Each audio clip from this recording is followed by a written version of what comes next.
Bueno, muy buenas tardes, bienvenidos nuevamente a otro encuentro que compartimos con la Comisión de Relaciones Laborales de ADRA. En esta oportunidad nos va a estar acompañando Héctor García, como ustedes saben, es especialista en Derecho Laboral Empresario.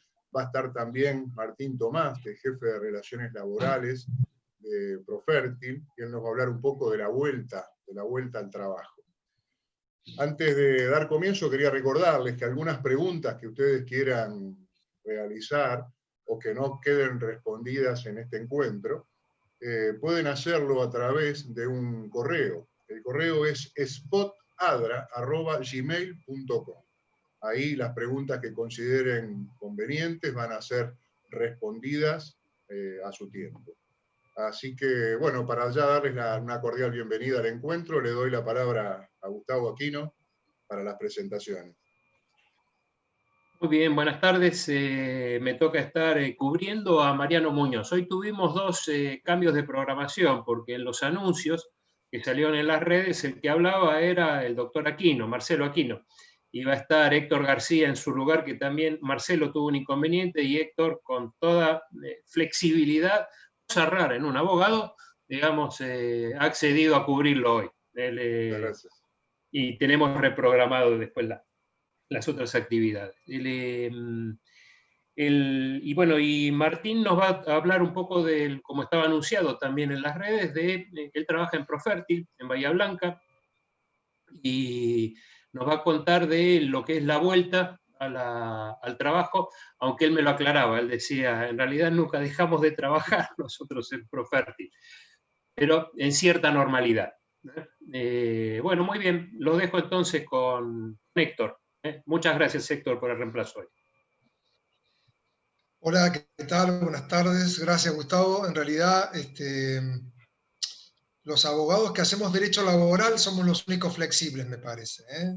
Así que, en ese sentido, queremos dar muestra testimonial de que esto es así. Vivimos pidiéndole a los dirigentes sindicales que sean flexibles, pregonamos la flexibilidad, pero también tenemos que actuarla, y cuando nos toca, entonces, tenemos que adaptarnos a ella. Así que, para mí es un gusto cubrirlo a Marcelo en esta contingencia, y bueno, y como la primera parte siempre la destinamos a la actualización normativa, qué mejor que hoy, 26 de octubre, que de la primera hora del día ya tenemos vigente un nuevo DNU, el 814-2020, y mejor que hacerlo a esta altura del mes, porque sé que las empresas están todas en un proceso de cierre de su liquidación de haberes del mes de octubre, y la inquietud fundamental es esta conversión de los salarios del personal que integra los grupos de riesgo o los que están dispensados a una compensación no remunerativa,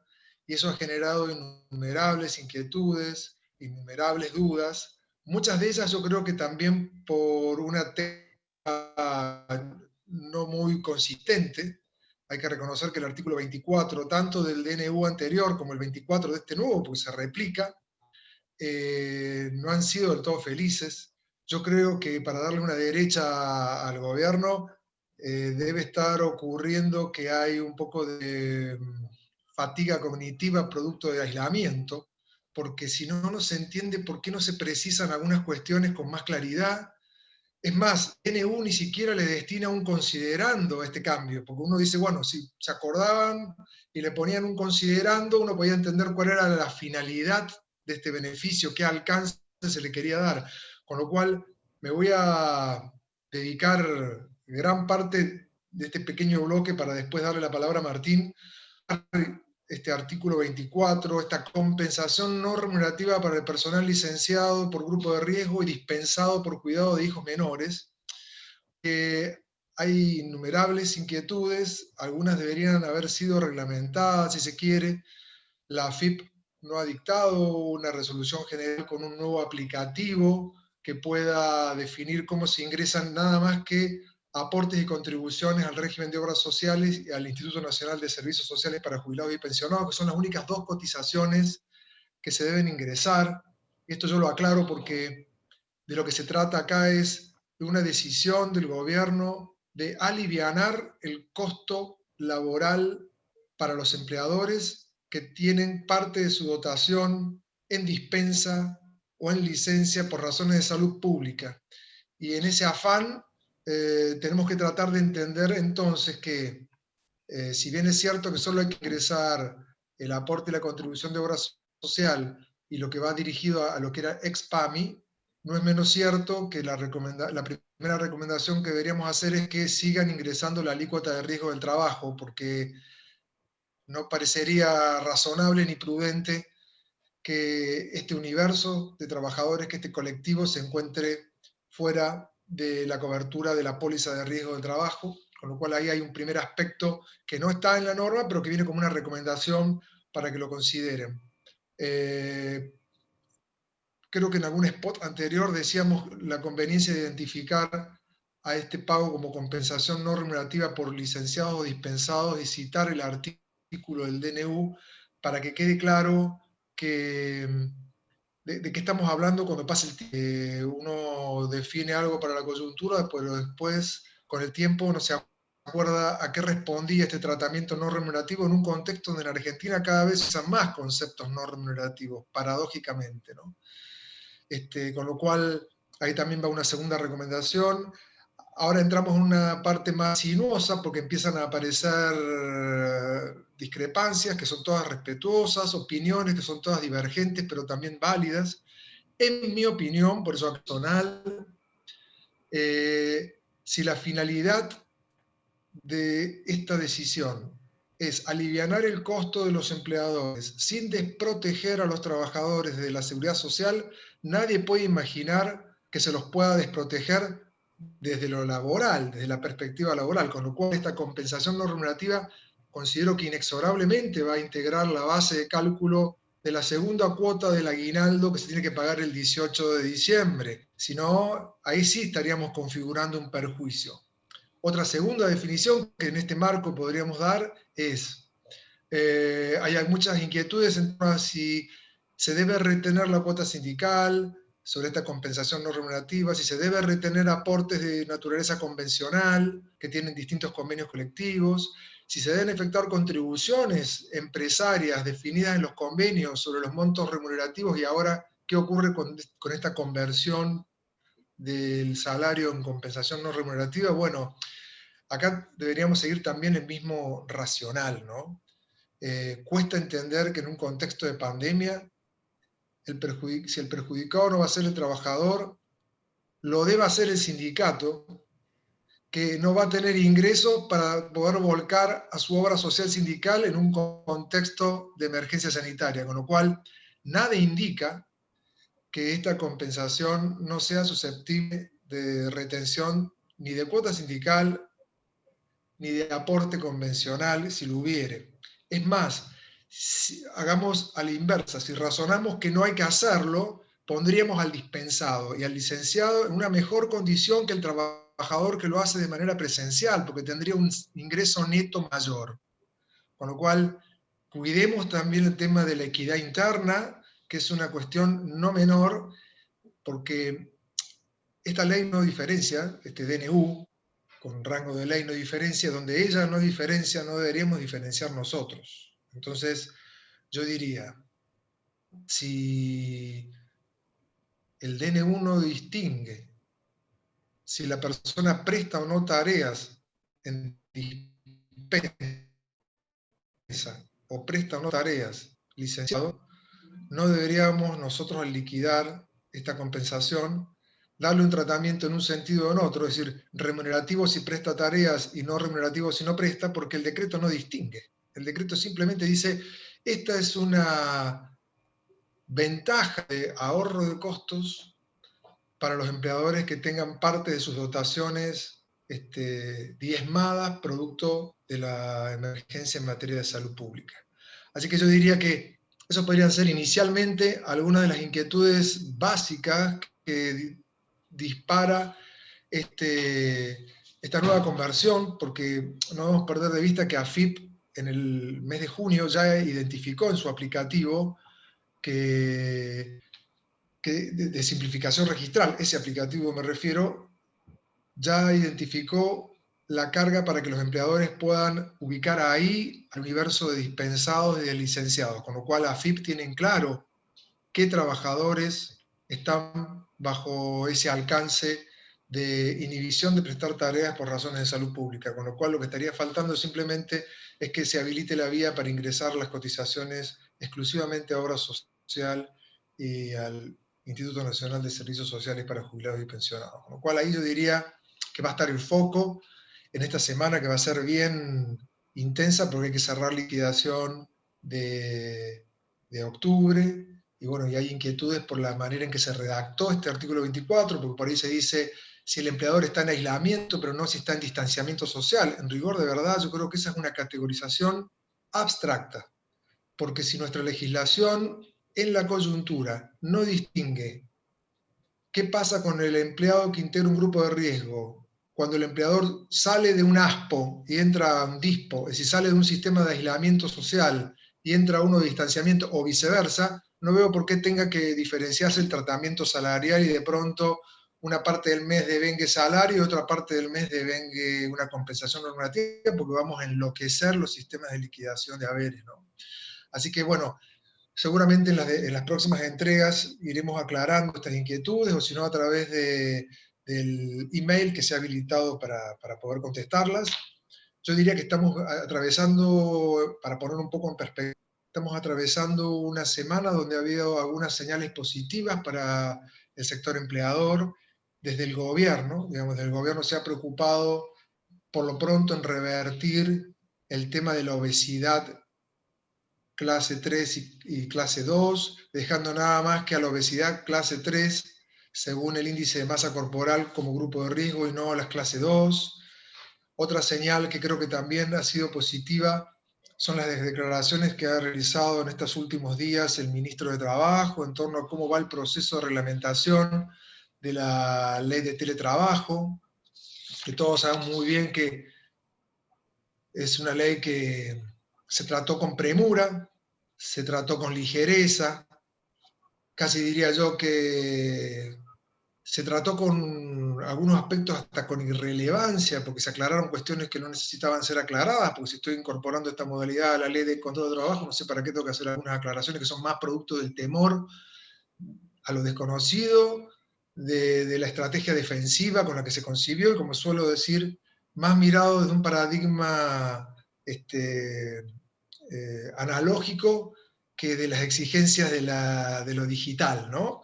Pero bueno, por lo pronto el ministro ha dado señales positivas al decir que van a atender las inquietudes que distintos sectores empresarios, y que por suerte en la comisión de ADRA tenemos algunos integrantes que, bueno, que participamos en esas mesas de trabajo aportando ideas en torno a cómo se va a reglamentar la reversión de la modalidad, cómo se va a el criterio de desconexión, cómo se van a evitar algunas discriminaciones negativas respecto a los trabajadores presenciales, en fin, ojalá que esto se cumpla. De cualquier modo, es mediano plazo para Argentina, porque sabemos que la ley 27.555 recién va a entrar a regir 90 días después que termine el ASPO, es decir, más o menos, si todo va bien, por ahí por febrero del año próximo, lo cual nos lleva a preguntarnos otra vez para qué se trató esta ley con esta velocidad, confundiendo ya con vértigo, y bueno, y uno sabe cuando maneja con vértigo las consecuencias, ¿no? Se toman más riesgos de los debidos. Así que les decía que ese fue un aspecto que muestra en perspectiva una señal, un cambio de clima. Otro cambio fue la convocatoria a la mesa de diálogo social, donde se enumeró un decálogo de iniciativas en las que todos coinciden, quizá porque son iniciativas muy genéricas, pero por lo pronto el sector empresario ha sido convocado a una mesa junto al sector sindical para retomar esa impronta de tratar de consensuar cosas, cosa que en Argentina parece que cuesta.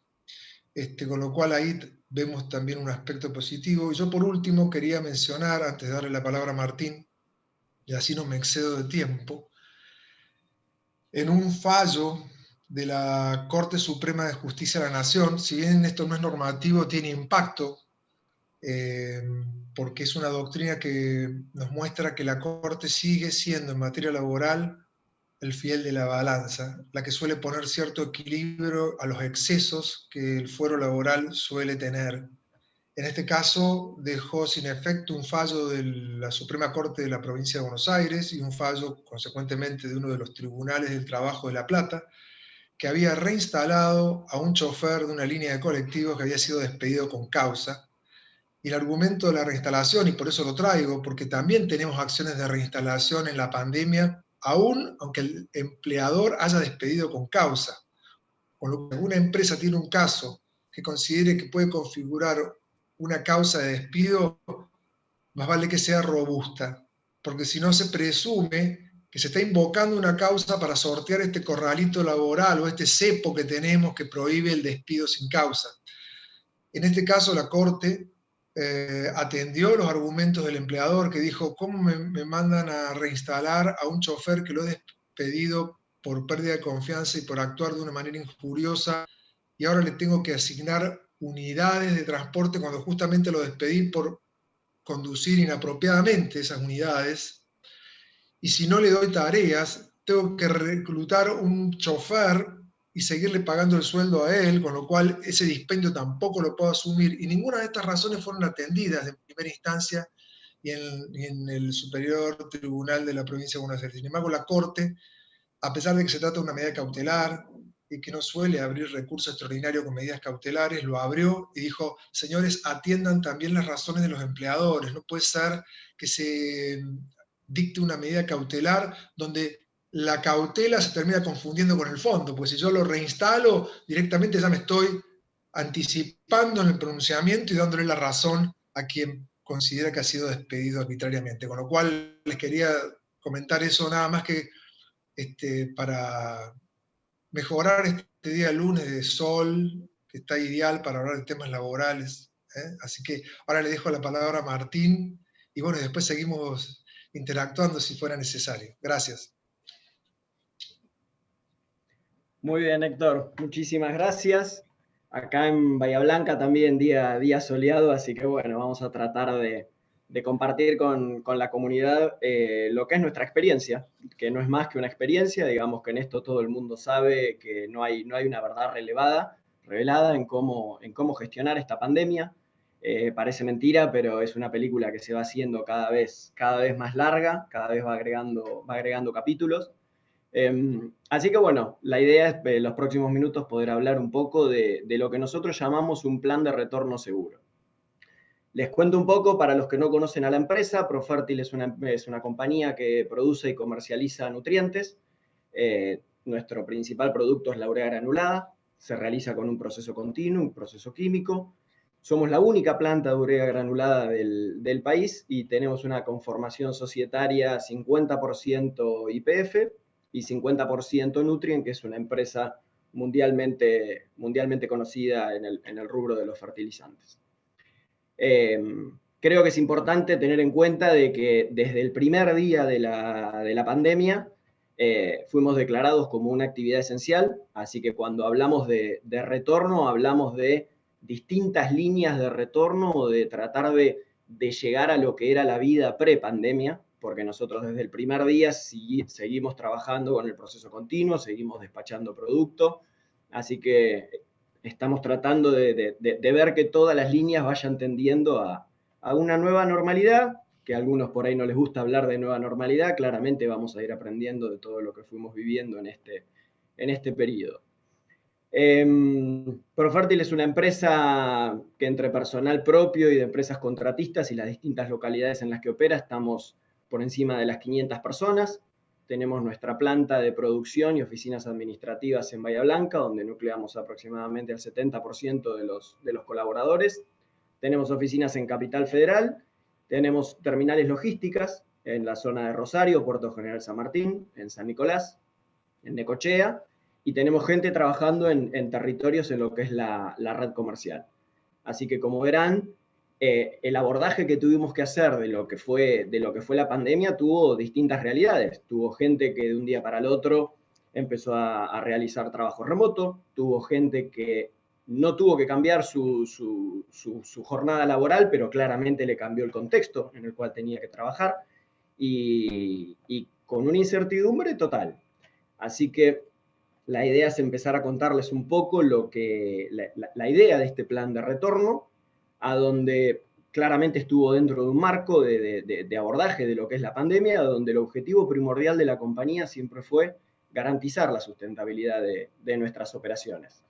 De un día para el otro nos obligamos a repensar la mayoría de nuestros procesos, a reinventarnos en muchísimos de ellos, y claramente esto nos generó distintos desafíos. Lo que les contaba antes, gente que tuvo que seguir viniendo.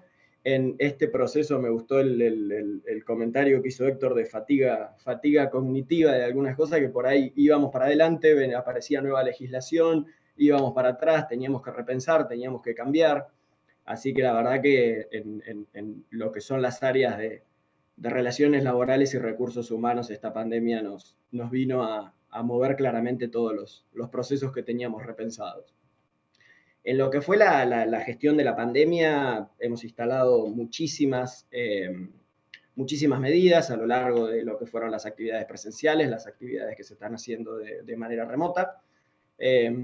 Claramente queda abierto después el espacio de preguntas y respuestas. Si quieren, después lo podemos compartir, pero por ahí la idea es empezar a hablar un poco de lo que es este plan de retorno seguro. Nosotros allá por el mes de julio, junio, empezamos a ver obviamente que esto se extendía, pero conformamos un equipo multidisciplinario dentro de la compañía, gente de nuestra gerencia de operaciones industriales, que son los que manejan el proceso, gente de medio ambiente, salud y seguridad, equipo de recursos humanos y la gente de compliance, a donde lo que intentamos fue diseñar un plan de retorno con una serie de principios guía, a donde el principio rector de cualquier decisión que teníamos que tomar es que la prioridad era la salud de los colaboradores y de las familias. No solo, obviamente, de aquellos trabajadores que de un día para el otro dejaron de venir a la oficina y tuvieron que generar su oficina en la casa, y a donde tuvimos que ir mejorando las condiciones en cada uno de los hogares, sino obviamente a los que tenían que seguir entrando a la planta en un contexto al principio de muchísima incertidumbre, porque lo que nos pasó por ahí en marzo es que nosotros en Bahía Blanca el COVID casi no existía, digamos que era una cuestión de leer los diarios de Buenos Aires. Lo mismo nos pasaba con la zona de Rosario, que por ahí fue la que primero tuvo algunos casos. Después el otro principio rector es que nos dimos cuenta que muchísimas de nuestras actividades las podemos hacer de manera remota. Claramente no el proceso continuo, pero esto nos llevó a definir de que no existe una urgencia para volver a las oficinas. El dinamismo de la situación y la reversibilidad de las distintas medidas que fuimos tomando nos sirvieron como para ir dando pasos cortos, pero pasos en los cuales intentamos no volver atrás.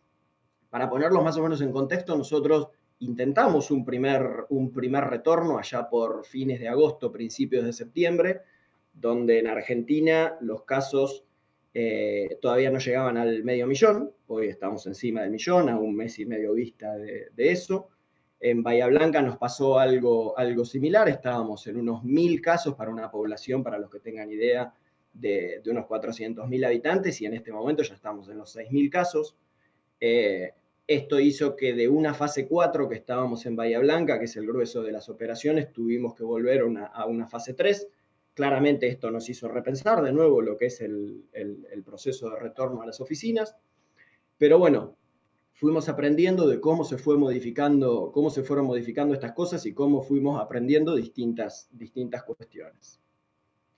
Bajando un poco a lo que son los objetivos, porque claramente uno dice tenemos que volver, pero ¿por qué tenemos que volver?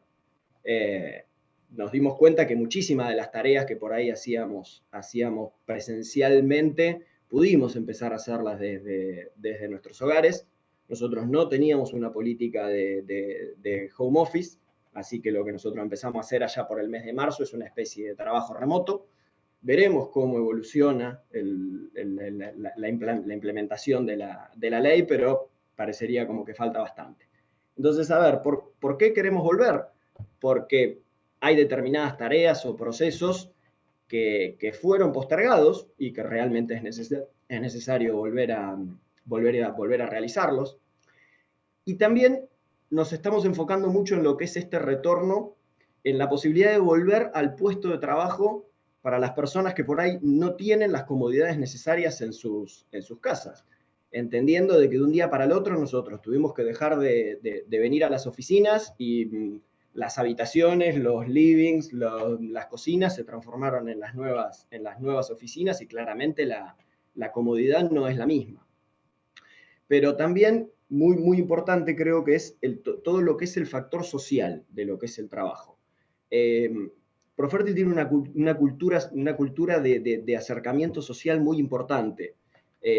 Nosotros acá en la planta no somos, o sea, somos los 300 y pico, y la mayoría nos conocemos entre todos. Entonces esto de tener que volver a meternos cada uno en sus hogares y dejar de vernos, fue como un golpe al corazón de la cultura. Claramente tenemos que repensarlo, cómo mantener esa cultura y cómo este retorno nos puede volver a generar estos lazos o estas conexiones que tuvimos que transformar en videos de Zoom, de Teams, en llamadas por teléfono o en la posibilidad de venir algún día a la planta para aquellos que tenemos alguna responsabilidad dentro de lo que es la fábrica. Así que bueno, nosotros nuestro plan lo pensamos en un plan de cuatro etapas. Una etapa que arrancó exactamente el día 1 de la pandemia, que era una etapa de restricción absoluta de ingresos, reduciendo los turnos operativos a la mínima expresión para evitar todo lo que sea, o para favorecer todo lo que sea distanciamiento.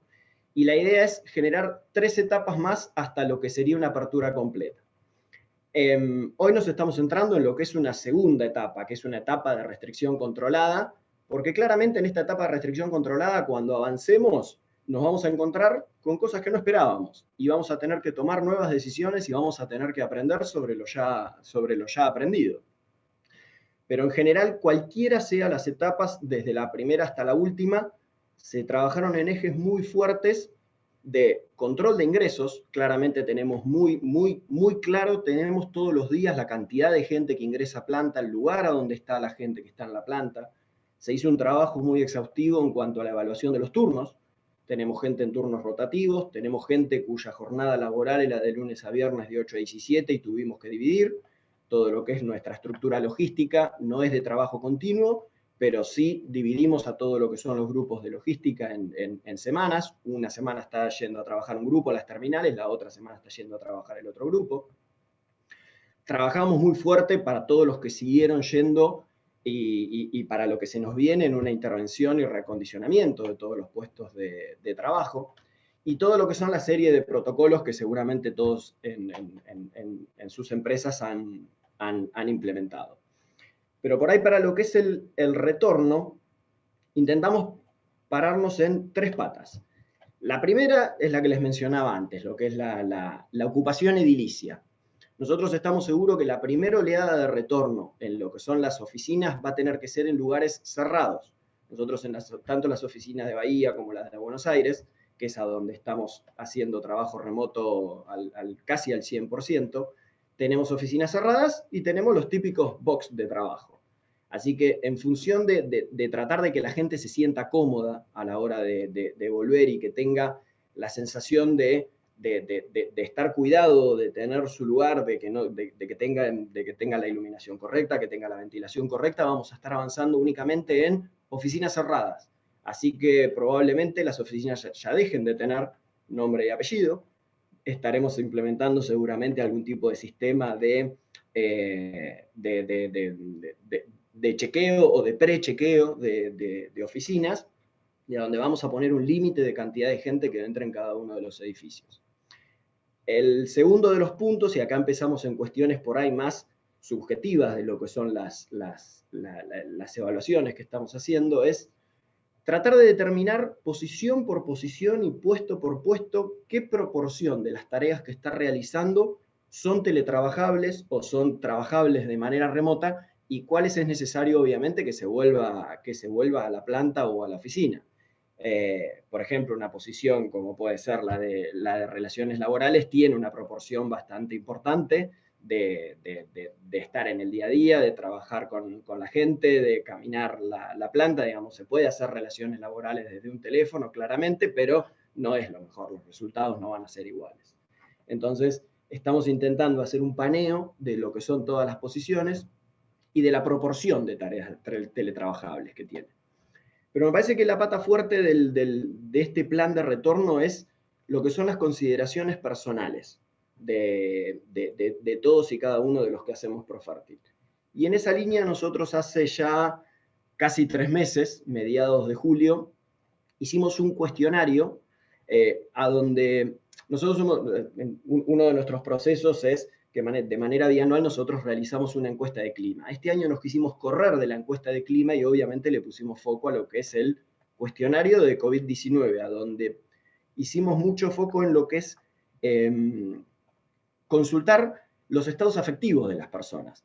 Claramente en marzo el conjunto de emociones que pudo vivir cada uno va a ser distinto al del mes de julio, al del mes de septiembre y al del mes de noviembre, que probablemente hagamos un nuevo cuestionario.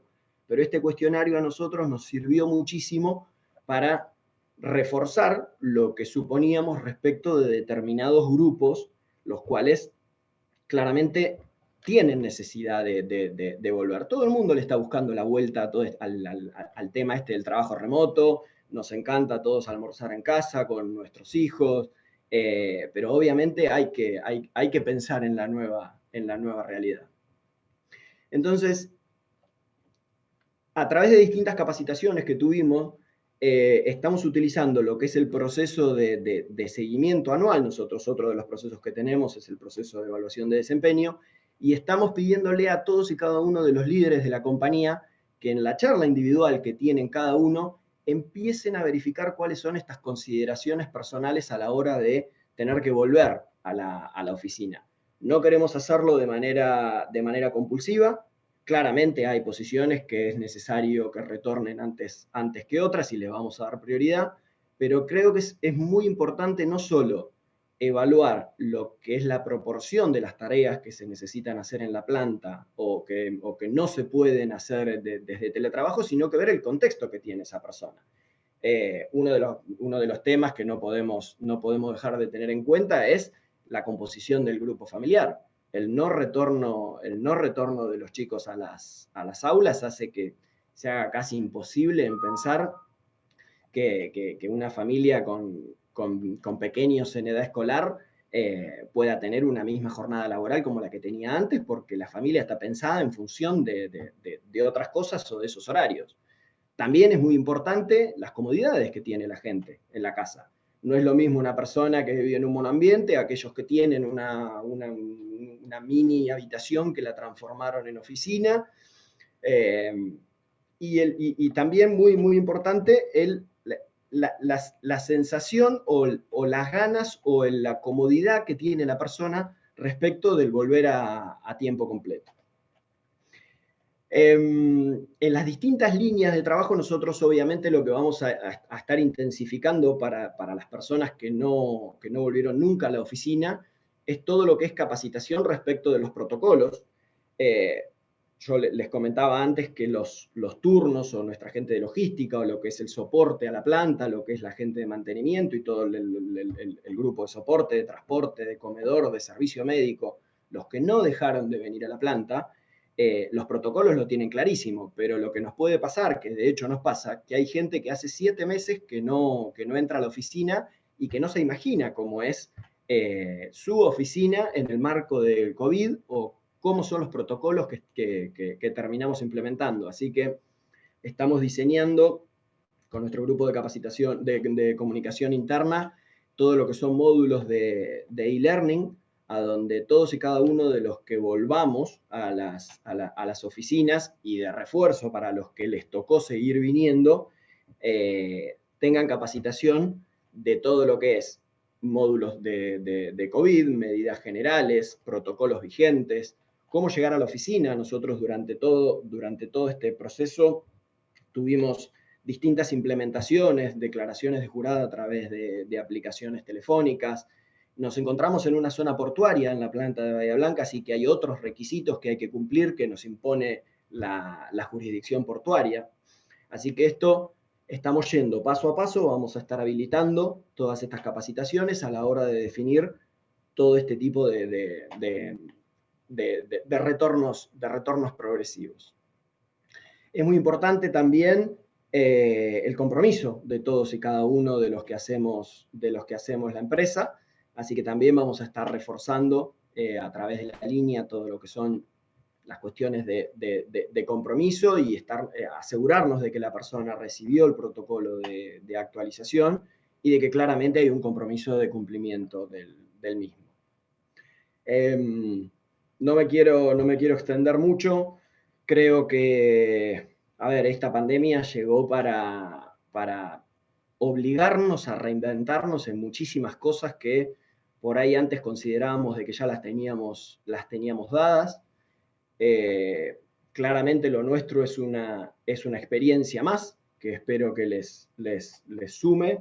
Por ahí puede quedar abierto el canal de diálogo a través del mail de ADRA y de las consultas, como para poder, si quieren, comentarles cuestiones particulares que hayamos implementado, cosas que estamos viendo para implementar. Creo que lo más importante acá es no creerse que las sabemos todas, sino que tenemos que aprender de todas y cada una de las decisiones que vamos tomando. El final de esta película es incierto, digamos que ya salen los diarios de que la segunda oleada en Europa ya es una realidad, así que claramente el foco que le tenemos que dar es este foco de sustentabilidad, lo que es el corazón de la empresa, que es la planta, lo que son las actividades de soporte, que es la logística del producto, que claramente no es continuo, pero que tiene su necesidad de continuidad, y entender de que la prioridad obviamente termina siendo la salud, y la salud no solo física, porque ya estamos en un momento en el cual el COVID está claro, o sea, digamos, ya es algo que está dado, tenemos los protocolos, sabemos hacer los análisis de los contactos estrechos, sabemos a quién tenemos que aislar en cada uno de los casos. El tema es empezar a tener foco también en lo que es la salud mental y la salud psíquica de todos nuestros colaboradores. Así que esta película, la verdad que está agregando minutos y minutos. Veremos cuándo termina, pero yo creo que lo más importante es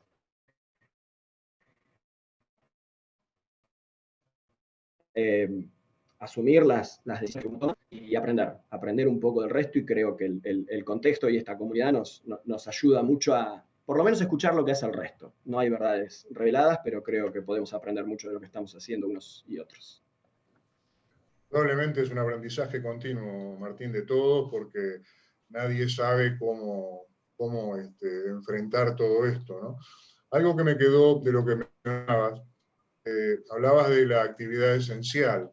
¿En qué porcentaje reincorporaste o mantuviste el personal productivo? ¿Cuál fue el porcentaje que volvió o que quedó trabajando con respecto a la cantidad de operadores que tiene la planta, ¿no? Mirá, nosotros en lo que es un día normal,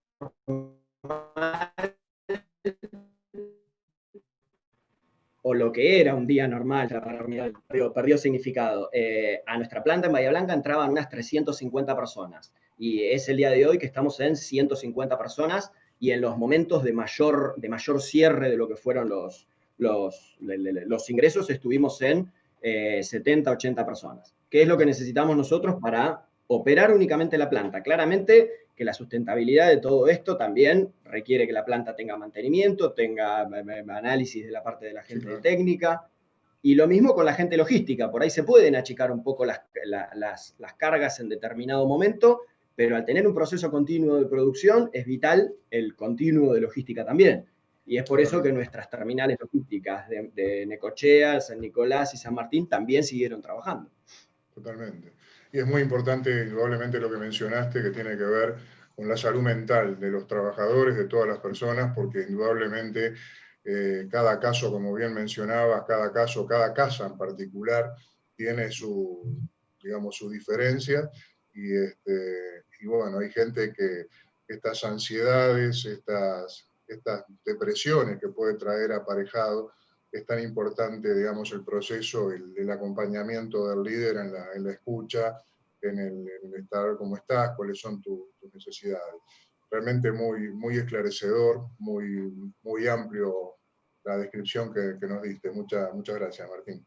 Tengo una pregunta también para Héctor ahí. En estos momentos muchas empresas ya están tratando de diseñar su política de trabajo remoto a futuro.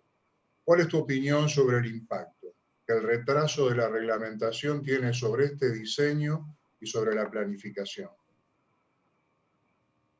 Bien. Bueno, antes que nada, Martín, me gustó mucho la presentación, me pareció muy bueno el enfoque interno de esto, y creo que en algún momento, cuando nos puedas contar qué rol o qué actitud tuvo el sindicato en este proceso, podría ser más enriquecedor aún, porque estamos viendo que en algunos sectores hay proactividad y acompañamiento y en otros todo lo contrario. Así que si podemos después tener margen, lo comentás, y Sí, si por no... Totalmente, ¿no? totalmente, porque Bien, te digo que somos bien. de los casos de éxito donde podemos decir que el sindicato fue vital en la continuidad operativa. Qué bueno escuchar eso. Ojalá pudiera extenderse transversalmente, pero bueno, tengo otros casos que si los llegamos a comentar nos deprimimos, así que tratemos de sostener el buen clima. Y yo, respondiendo a la pregunta esa, diría, como en Argentina nos estamos transformando en profesionales de administrar incertidumbre, la recomendación que hago y sugeriría en este caso es que la empresa avance en el espacio de autonomía de voluntad colectiva que pueda tener con el sindicato, o en su defecto diseñando una política para el personal fuera de convenio que respete los fundamentos del trabajo a distancia, sin violentar el marco legal que esta mala ley de teletrabajo nos ha ofrecido,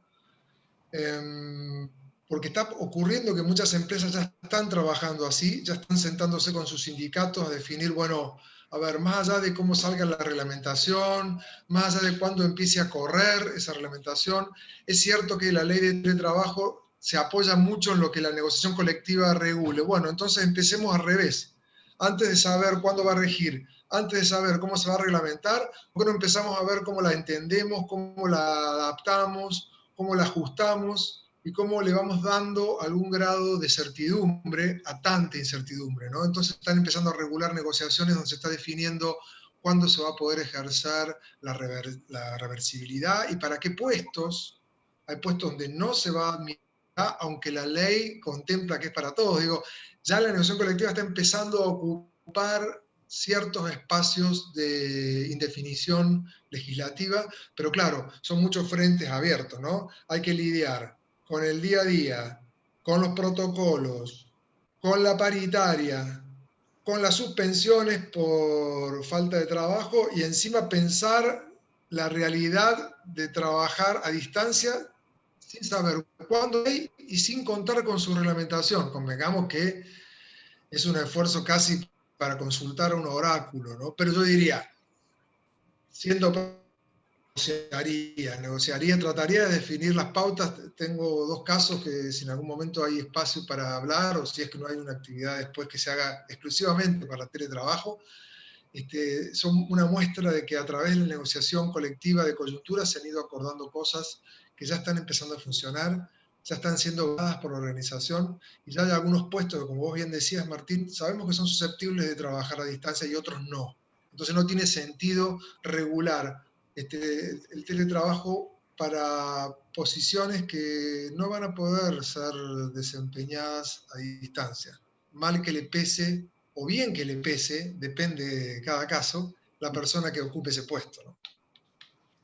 Muchas gracias, Héctor. Y estamos sí con el tiempo muy justo, pero no desaprovecharía la oportunidad, Martín, si brevemente querés hacer una pequeña reflexión, una breve reflexión en base a la pregunta de Héctor, que indudablemente es muy interesante, ¿no?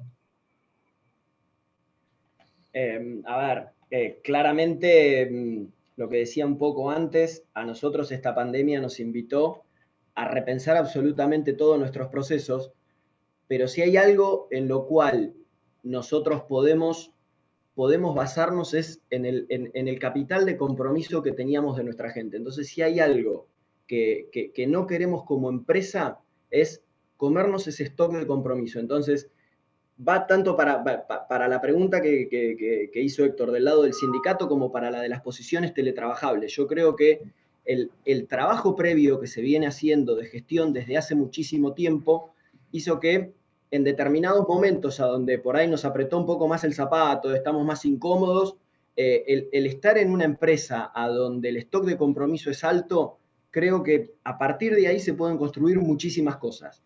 Claramente no nos tenemos que quedar en ese stock de compromiso alto y tenemos que seguir trabajando como para que esto se mantenga, pero la relación con el sindicato, la relación con la gente tanto dentro como fuera de convenio, es algo que fluye no solo desde la pandemia, fluye desde antes de la pandemia. Y lo hemos escuchado millones de veces, pero esta pandemia es una lupa, un microscopio gigante que magnifica todo lo que venía antes.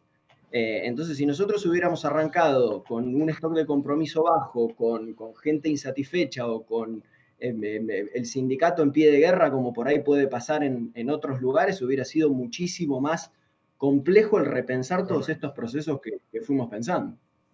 Totalmente. Martín, ¿cuál es el sindicato que tienen ustedes? ¿Es Federación de Trabajadores Químicos y Petroquímicos? Es Sindicato de Personal de Industrias Químicas y Petroquímicas de Bahía Blanca. Está desfederado de lo que son el sindicato, la Federación Nacional. Bueno, muchísimas gracias realmente Héctor, Martín, muy, muy claros los conceptos, como siempre, ayudándonos a tener una mirada sobre todas las cosas que nos pasan, ¿no? En este mundo VICA, como solemos decir. Recordarles a todos, si quedó algo pendiente, lo pueden hacer a través del correo spotadra@gmail.com y ahí serán contestadas oportunamente. Gustavo, tus palabras de cierre. Bueno, excelente, la verdad, las dos presentaciones, como todas las que vienen siendo dentro del spot laboral.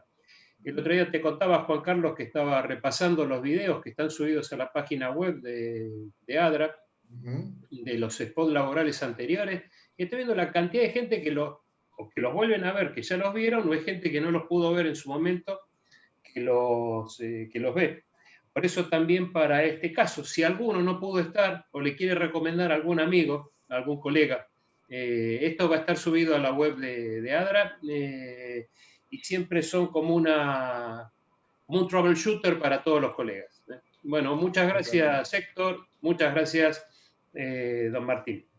Están llegando algunos saludos y agradecimientos de las personas que participaron, así que les hago llegar también el reconocimiento. Así que buenas tardes y bueno, hasta el próximo lunes. Muchas gracias a todos. Hasta el próximo lunes. Gracias a todos. Suerte, nos vemos.